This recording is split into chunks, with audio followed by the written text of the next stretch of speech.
वो अपने एहसासात पर एक चौकीदार की तरह निगरान रहता। वो अपने जज्बात में बहुत कम किसी को शरीक करता था। अहले कश्मीर और कबायली आज़ादी की जंग जारी रखे हुए थे, लेकिन अब रावलपिंडी के ब्रिगेड हेडक्वार्टर से कोहाला की चौकी पर वक्फे से ये पैगाम मौसूल होता रहा कि पुल पर से कबायलियों को गुजरने न दिया जाए। फिर एक शाम एक अंग्रेज़ ब्रिगेड बनफसे नफीस कोहाला पहुँच गए। उन्होंने चौकी पर शाम की चाय पी और कुछ देर सोचते रहे। फिर उन्होंने कहा, मुझे इतला मिली है कि आप लोग रात को 10 बजे पुल खोल देते हैं। राजा मेजर असलम ने तरदीद की और कहा कि वो अहकामात की पाबंदी करते हैं। वो कुछ देर खामोश सा बैठा रहा। मामूलन वो जब कभी दौरे पर आता तो रात की तारीकी गहरी होने से पहले वापस चला जाया करता, लेकिन आज इसके तेवर बदले बदले से दिखाई देते। कुछ देर के बाद इसने फिर कहा, आप लोग अहकामात की खिलाफ वर्जी कर रहे हैं। क्या तमाशा था कि एक मुल्क अपनी अहम तरीन जंग लड़ रहा था और पेशावर फ़ौज के गैर मुल्की अफसर से गैर जानिबदार और गैर मुतल्लिक रखने पर मसर था। इसके पाकिस्तानी मातहत अलल ऐलान इन अहकामात की खिलाफ वर्जी करते हुए ये नहीं कह सकते थे कि वो मुल्क की सलामती के तकाजे पूरे करने पर मजबूर हैं। अगर इनमें से कोई ऐसा कहने की जुर्रत करता तो ज़ाब्ते के मुताबिक इनका कोर्ट मार्शल किया जा सकता था। ब्रिगेडियर ने 10 बजे रात का खाना खाया और कुछ देर खामोश बैठा रहा। सवाल ये था कि अगर इसने रात यहीं बसर करने का फ़ैसला किया तो क्या होगा। कबालियों के एक दस्ते को आज रात यहाँ से गुजरना था। इनके साथ पहले से ये बात तय थी, जब वो अचानक नमदार होंगे, रोके जाने पर वावेला करेंगे और वादा याद दिलाएंगे तो क्या होगा। वो पेशेवर फ़ौजी नहीं थे कि इशारों में बात समझाई जा सकती। फिर ज़ुबान की वजह से अब लाख का मसला भी दरपेश था। तो क्या आज भेद खुल जाएगा? क्या लेफ्टिनेंट और मेजर की जवाब तलबी होगी और इन्हें फ़ौज से रुखसत कर दिया जाएगा? राजा असलम ने लेफ्टिनेंट को एक तरफ ले जाकर अपनी तशवीश से आगाह किया और इससे मशवरा तलब किया। मेजर अपने मातहत का जवाब सुनकर हैरान और भौंचका रह गया। यह मुल्क की आज़ादी और बका का सवाल है। इसने कहा, कबायली हमेशा की तरह आज रात भी पुल पार करेंगे। जहाँ तक ब्रिगेडियर का ताल्लुक है, इसे इस अमल में रुकावट डालने का कोई हक नहीं। अगर वो अपनी बात पर मुसर रहा तो मैं कौमी मफाद के रास्ते में रुकावट डालने वाले इस गैर मुल्की को कत्ल कर दूंगा। फिर हमेशा के लिए ठंडे लहजे में इसने कहा, इस हंगामे में कौन जानता है कि किस पर क्या बीती है। हमेशा की तरह इसके पास अब भी सवाल का जवाब मौजूद था। हमेशा की तरह वो जानता था वो अब भी ख़तरे मोल लेने पर तैयार था और वो हमेशा की तरह हैजान से पाक था। पाक भारत तसादुम का मंजर देखते हुए अंग्रेज़ अफसर जो अपने अंग्रेज़ कमांडर इन चीफ से हिदायत वसूल करते थे, इस सूरत हाल के बारे में किस तरह सोचते थे। रिवायत के मुताबिक अंग्रेज़ कमांडर इन चीफ ने पाकिस्तानी फ़ौजों को कश्मीर की तरफ हरकत देने के बारे में कायद आज़म रहमहुल्लाह ताला अलैह के अहकामात तस्लीम करने से इनकार कर दिया था। दूसरी तरफ अंग्रेज़ अफसर बखूबी जानते थे कि वो अपने मातहतों को गैर जानिबदार रहने पर मजबूर नहीं कर सकते, चुनांचे वो अक्सर चशम पोशी से काम लेते। इस अंग्रेज़ ब्रिगेडियर ने भी आखिरकार यही किया। रात का खाना खाने के कुछ देर बाद वो वापसी के लिए तैयार हो गया और जाते हुए इसने राजदारी के अंदाज में मेजर असलम से कहा, पुल को ज़्यादा देर के लिए मत खोला करो। मेजर असलम अब अपने मातहत के मद्दा होते जा रहे थे। अगरचे वो इसे फ़ौजी ज़ाब्तों की याद दहानी कराते और इनसे इनहराफ पर डांट डपट भी करते, लेकिन अब वो महसूस करने लगे थे कि वो एक गैर मामूली आदमी है और ऐसे लोग महज ज़ाब्तों की पासदारी के लिए नहीं बने होते। एक और वाक़े ने इन्हें इस बारे में अपनी राय को पुख्ता तर करने का मौका दिया। इस रात वो मरी में थे जब इन्हें इस बारे पता चला कि लेफ्टिनेंट अख्तर मामूल के मुताबिक कोहाला के पुल पर पहरा दे रहे थे कि भारतीय तैयारे फ़िज़ा में नमूदार हुए और उन्होंने पुल का निशाना लेकर बम गिराए कि सरज़मीन कश्मीर तक पाकिस्तानियों की रसाई मुश्किल बना दी जाए। पुल तो महफूज रहा, लेकिन कई बम इससे मुत्तसिल बाज़ार में गिरे, जहाँ 43 साल गुजर जाने के बावजूद आज भी वही मुख्तसर सी आबादी मौजूद है। एक आध बम दरिया में गिरा और कुछ पहाड़ियों पर ज़ाया हो गए। बाज़ार में गिरने वाला 25 पाउंड का बम एक भारी गेंद की तरह सड़क पर आ रहा और फटा नहीं। भारतीय जहाज़ों के वापस चले जाने के बाद देहाती भागते हुए पुल की तरफ गए और उन्होंने लेफ्टिनेंट को इस बम के बारे में बताया। जैसा कि इसका मिजाज था, इसने इसकी बात तवज्जो से सुनी और फिर मामूल के अंदाज में इसकी तरफ बढ़ा जहाँ बम पड़ा दिखाई दिया। इसने दूसरों को पीछे रहने के लिए कहा, अपनी राइफल एक सिपाही को थमाई और खामोशी से आगे बढ़ा। फिर दोनों हाथों में बम उठाकर दरिया की तरफ उछाल दिया। कुछ ही देर में वो दोबारा पुल पर गश्त करने में मसरूफ़ था। इस वाक़े पर लेफ्टिनेंट के अफसर का रद्द-ए-अमल क्या था? बूढ़ा जर्नैल आज अपने मातहत की शुजाअत को खराज तहसीन पेश करता है, लेकिन इसका कहना है कि जब इसे मरी में टेलीफोन पर इस बारे में बताया गया तो इसने सख्ती से लेफ्टिनेंट को डांटा और कहा, और खुदार तुम अपनी जान को ख़तरे में डाला, अपने सिपाहियों और बाज़ार में खड़े तमाशाइयों की ज़िंदगी को भी। अगर बम फट जाता तो क्या होता? मैं माफ़ी चाहता हूँ जनाब, इसने कहा और ख़ामोश हो गया। अगर दूसरी बार ऐसा ही वाक़या पेश आता तो क्या वो ज़ाब्ते की पाबंदी करता और बम से दूर खड़ा रहता? वो एक नाफरमान आदमी नहीं था। शायद अब की बार इसकी जिद्दत तबाह कोई दूसरी राह तलाश कर लेती और शायद अब की बार वो जवाब तलबी से बचने की कोशिश करता। जंग जारी थी और कोहाला की चौकी से खामोशी के साथ मुजाहिदीन की मदद का अमल भी। एक रात मुस्लिम कॉन्फ्रेंस के सरबराह और कश्मीर की जंग आज़ादी के सियासी सालार चौधरी गुलाम अब्बास खामोशी से कोहाला पहुँचे और उन्होंने सवाल किया कि फ़ौजी अफसरान क्या मदद कर सकते हैं। इन्हें पुल से कुछ फासले पर दरिया पार करने का मसला दरपेश था। चुनाचा इनके लिए रातों रात रस्सियों का पुल बनाया गया। इन्हें कोहाला की डोगरा चौकी से फ़रार होने वालों की बाकी मानदा राइफलें भी दी गईं। कश्मीरियों ने अपनी आज़ादी की जंग इसी बेसरो सामानी और पाक फ़ौज की ऐसी ही खामोश और महदूद इमदाद से लड़ी। आज़ाद कश्मीर के सदर सरदार अब्दुल कयूम ख़ान, जो तब चौधरी ग़ुलाम अब्बास के शमशीर जनों में से एक थे, कभी कभी मुजफ्फराबाद के ईवान सदर से कार में रावलपिंडी आते हुए कुछ देर के लिए कोहाला से आगे जेहलम के इस किनारे पर रुक जाते, जहाँ से सर्द रातों में रस्सियों के इस पुल की मदद से और कभी इसके बगैर दरिया को पार करके अपने दिन पाकिस्तानी जंगल में गुजारा करते थे। क्या इन्हें याद है कि इधर कुछ फासले पर पाक फ़ौज का एक लेफ्टिनेंट रातों को कोहाला के पुल पर टहला करता और खामोशी से कश्मीरियों की मदद करता। जंग फैलने लगी और पुल से आगे का इलाका आज़ाद करा लिया गया तो लेफ्टिनेंट अख्तर और मेजर असलम कभी कभार बेताब होकर आगे निकल जाते। कभी कभार इनके पास असला और दूसरा सामान भी होता। वो जदीद जंग के करीनों से ना आशना कबालियों की रहनुमाई करने और इन्हें मशवरा देने के लिए बेचैन होते। फ़ौजी ज़ाब्ते इनकी राह में रुकावट थे। वो कभी इस रुकावट के इधर अपने इस्तराब के साथ जमे रहते और कभी इस पर काबू न पाकर किसी जीप या ट्रक में उस तरफ निकल जाते। इसी आलम में एक बार वो लौट कर आए तो उन्होंने ब्रिगेड कमांडर को इंतज़ार करते पाया। इसने तरपाल के नीचे पड़ी मशीन गन को देखा और बरहम हो गया। वो इनका सालार था, लेकिन ये इसकी जंग नहीं थी। वो चीखा चिल्लाया, इसके मातहत खामोशी से सुनते रहे।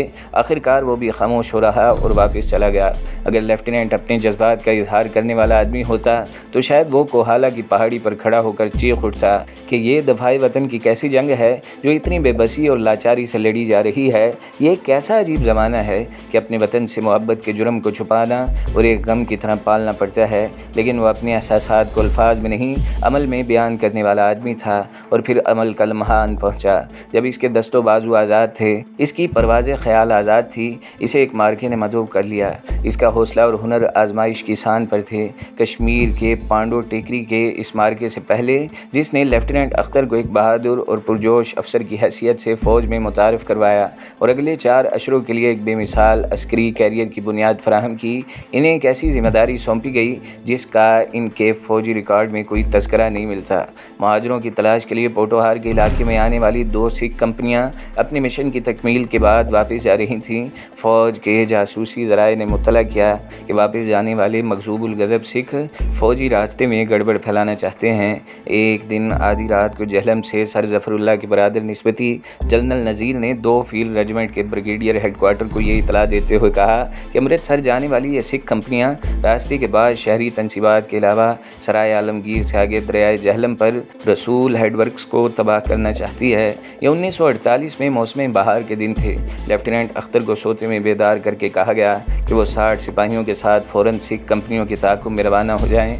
फिर कमांडर ने कदरे मुतफ़िक्र होकर कहा, अख्तर, इनकी तादाद आपसे दुगना यानी 120 है।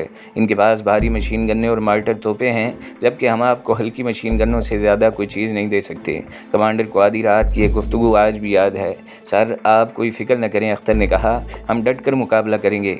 लेकिन मुकाबले की नौबत नहीं आई। अपने सिपाहियों, गाड़ियों और हल्की मशीन गन्नों के साथ अख्तर सिखों का ताक़ुब करते रहे। उन्होंने फासला बरकरार रखा और इनकी निगरानी करते रहे और रातों को रुक जाते, जंगल में बुरा भला खाना पका कर खाते और दुश्मन पर निगाह रखते। मालूम नहीं सिखों ने तखरीब कारी का कोई मंसूबा नहीं बनाया था। बाद अज़ां उन्होंने इरादा बदल दिया। 12 दिन के बाद अख्तर अपने सिपाहियों के साथ लौट आए। जब सिख पाकिस्तानी सरहद अबूर करके भारत में दाखिल हो गए, रावलपिंडी पहुंचकर अपने कमरे में जुराबें उतारते हुए लेफ्टिनेंट अख्तर ने अपने एक साथी से कहा, क्या हम यूं ही मैदानों में मारे मारे फिरेंगे? क्या हमारी किस्मत में कोई मुकाबला नहीं लिखा? रेजिमेंट का कमांडर इस वक्त एबटाबाद की काकूल एकेडमी में लेक्चर देने गया हुआ था जब इसे हरकत करने और कश्मीर पहुंचने का हुक्म मिला। अंग्रेज़ कर्नल ने यह हुक्म देते हुए बताया कि वो पाकिस्तानी सरहद पार करके कश्मीर नहीं जाएगा, मोहम्मद खान क़यामी नामी एक पाकिस्तानी मेजर बाद में ब्रिगेडियर बन गया। इसको क़यादत की जिम्मेदारी सौंपी गई और रेजिमेंट खारियाँ के रास्ते मीरपुर से आगे कोटला अमाना की तरफ रवाना हो गई। रेजिमेंट को तैयारी के लिए सिर्फ 2 घंटे का वक्त दिया गया। पैगाम वाज़ेह था कि यह जंग की तैयारी है। लेफ्टिनेंट अख्तर अव्वलन तोपखाने के साथ अकम में थे, लेकिन फिर इन्हें आगे बढ़ने का हुक्म मिला। आगे और आगे और आगे। अब मार्का कारेज़ार गर्म होने वाला था। मुश्किल जिम्मेदारियाँ ज़्यादा जिम्मेदार और अहल लोगों को ही सौंपी जा सकती थीं। अख्तर बेहतरीन लोगों में से बेहतरीन सिपाही थे। लिहाजा जब जुलाई 1948 में पांडों की 10,000 फीट बुलंद पहाड़ी पर कब्ज़ा करने का मंसूबा बनाया गया, तो वो इस मंसूबे पर अमल दरामद करने वाले बुनियादी लोगों में से एक थे। कबायली अलगार की वजह से दुश्मन पहले ही बेहद चौकन्ना था। लिहाजा इस हमले के लिए मामूल से कहीं ज़्यादा राजदारी की ज़रूरत थी। एक से ज़्यादा गश्त करने वाले दस्ते अगले इलाकों में भेजे गए और ज़रूरी मालूमात हासिल कर ली गईं। किसी जंग में रज़म आरा लश्करों के पास मनसूबाबंदी के लिए कभी काफ़ी वक़्त नहीं होता, और यह जंग तो एक अजीब अफरा तफरी के आलम में लड़ी जा रही थी। नाकाफ़ी सिपाह, मादूद असला और गोला बारूद। इंतहा तो ये है कि बुलंदी की इस जंग के लिए पाक फ़ौज के पास काफ़ी और मौजूद वायरलेस सेट भी मौजूद न थे। तोपखाने के ज़रिए मुतवक्के निशानों पर हमलों के लिए, जिसे इस मार्के में अहम तरीन किरदार अदा करना था, आदाद व शुमार मुरतब कर लिए गए।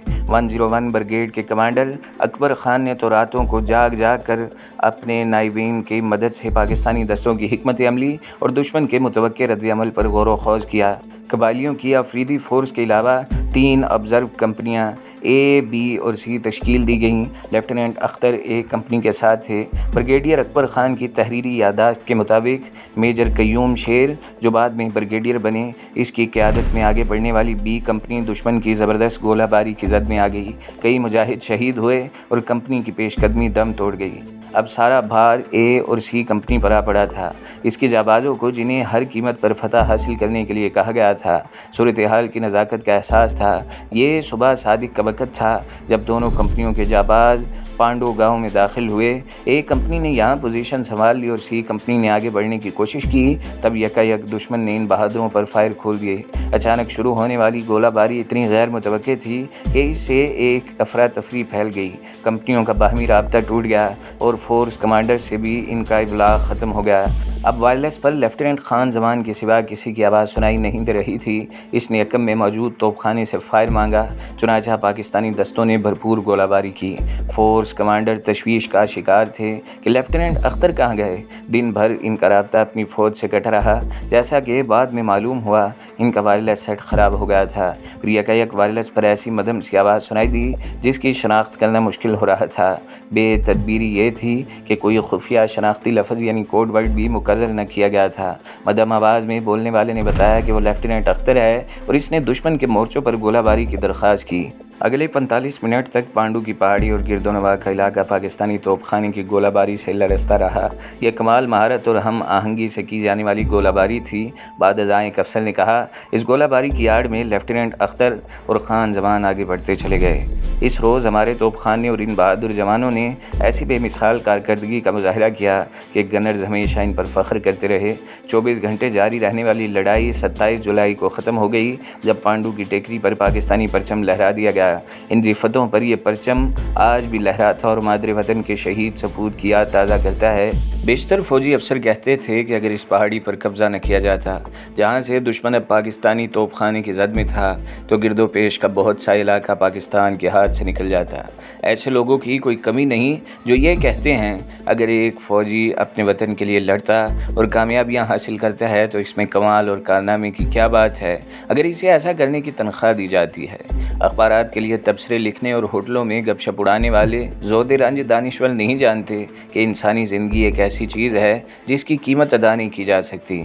जब जंग का मैदान गर्म होता है, फ़िज़ा बारूद की बू से, आग और लोहे से भर जाती है, तो ये सिखाए पढ़ाए सबक नहीं जो आदमी के काम आते हैं। इस वक्त सिर्फ वही सुरखरू होता है जो खौफ और कन्फ्यूजन में अपना जहन और हौसला बरोकार ला सकता है, जो जान निछावर करने का हौसला रखता है। उस रोज़ जब दुश्मन की पोजीशनों का जायज़ा लेने की बेताबी में अख्तर अपने साथियों से बिछड़ कर आगे चले गए थे, तो यूनिट में इनकी शहादत का ऐलान कर दिया गया था। बाद में वो हंसते हुए कहा करते थे, मैं तो अपनी ज़िंदगी ही में शहादत का एजाज़ हासिल कर चुका हूँ। शहादत कम गो आदमी के गौर व फिक्र और इजहार ख्याल का एक पसंदीदा मौजू था। इसी हवाले से उन्होंने अगले 4 अशरों में सैकड़ों हज़ारों बार अपने मातहतों को ये पैगाम दिया कि दुनिया की कोई कौम मुसलमानों से बेहतर सिपाही पैदा नहीं कर सकती। 23 जून 1988 को joint chief of staff committee के चेयरमैन की हैसियत से रसालपुर में पाक फ़िज़ाइया के फ़्लाइंग और इंजीनियरिंग कैडेटों की पासिंग आउट परेड से ख़िताब करते हुए उन्होंने कहा, ईमान ना सिर्फ हर किस्म की रहनुमाई का सरचश्मा है बल्कि अमन हो या जंग, मुसलमान सिपाही को फ़ाल बनाने वाला जज्बा मुतहर्रिका भी यही है। मुद्दतों बाद भी पांडु के महाज पर अपनी अक्सरियत के बावजूद पसपा होने वाले 163 सिख ब्रिगेड के कमांडर से लंदन में अचानक इनकी मुलाकात हुई तो इसने बेख्तियार पाकिस्तान के लिए 10,000 फीट ऊंची चोटी फतह करने वालों के हौसले और हिम्मत को खराज तहसीन पेश किया। इसने कहा, तुम फतह के मुस्तहिक थे। गिनती की जो चंद तोपें पाकिस्तानी दस्तों के पास थीं वो इन बुलंदियों पर किस तरह पहुँचाई गई थीं। 41 साल पुरानी यादें ताज़ा करते हुए तोपखाने के एक सिपाही ने बताया, हमने इनके पुर्जों को अलग अलग किया और कांधों पर उठाकर ऊपर ले गए। ये इस कदर पुरमशक्कत काम था कि इलाके के इस सर्द मौसम में हमारी वर्दियाँ पसीने में भीग गईं, लेकिन उस रोज़ हम पर शौक़ और जुनून का एक अजीब आलम तारी था। उस रोज़ तो कोई पहाड़ भी हमारा रास्ता नहीं रोक सकता था। पाकिस्तान के दौरे पर आने वाले गैर मुल्की फ़ौजी अफसरों को, जिन्हें पाकिस्तान के अस्करी निज़ाम और फ़ौजी तारीख़ से मुतारिफ़ कराना मकसूद हो, दूसरे मकामात के अलावा पांडु की इस टेकरी पर भी ले जाया जाता है। तुर्की, ऑस्ट्रेलिया और अमेरिका से आने वाले हमेशा हैरत से सवाल करते हैं कि इन बुलंदियों पर तोपें कैसे पहुंचा दी गईं। जुलाई 1948 में पांडु के महाज पर सिपाही के दिल में कश्मीर से मोहब्बत का जो अखवा फूटा था वो रफ्ता रफ्ता तनावर दरख्त बन गया। पाकिस्तान के साबिक वज़ीर-ए-आज़म ज़ुल्फ़िकार अली भुट्टो भी इस राज से आगाह थे कि ये शख्स कश्मीर के महाज पर एक फ़ैसला कुन मार्के की बेताब आरजू अपने दिल में आबाद किया है। चुनांचे जून 1976 से 1976 के आखिरी दिनों तक वो जब कभी मरी गए, जहाँ ब्रिगेडियर और बाद अज़ां मेजर जनरल अख्तर अब्दुर्रहमान मरी के GOC की हैसियत से फ़राइज़ अंजाम दे रहे थे तो वो इन्हें बुला भेजते। भुट्टो गर्मा की शिद्दत में तफरीह, गौर व फिक्र और बसा औकात अहम शख्सियतों से मुलाकातों के लिए मरी का रुख करते, लेकिन वो आम तौर पर इस कमांडर से गुफ्तगू का वक़्त ज़रूर निकाल लेते जो महाज़ कश्मीर के हवाले से कमाल वारिफ्तगी और महारत से गुफ्तगू करता था। मिस्टर भुट्टो ये जानने की कोशिश करते कि अगर भारत इस सरहद पर हमला कर दे तो पाकिस्तान की हिकमत अमली क्या होगी और पाक दस्तों की कारकर्दगी कैसी रहेगी। अपने मुखालिफिन को फना करने की आरजू रखने वाले मुतनाज़ा भुट्टो के मुखालिफिन इन पर भारत के मामले में नरम गोशा रखने का इल्ज़ाम आयद करते रहे हैं। भुट्टो ने अपने इक़्तिदार के लिए खा कैसे ही खेल क्यों न रचाए हों, लेकिन ख़तरात मोल लेकर पाकिस्तान का एटमी प्रोग्राम शुरू करने वाला ये सियासतदान पाकिस्तान के रिवायती दुश्मन के बारे में अपनी बेटी से मुख्तलिफ रवैया रखता था।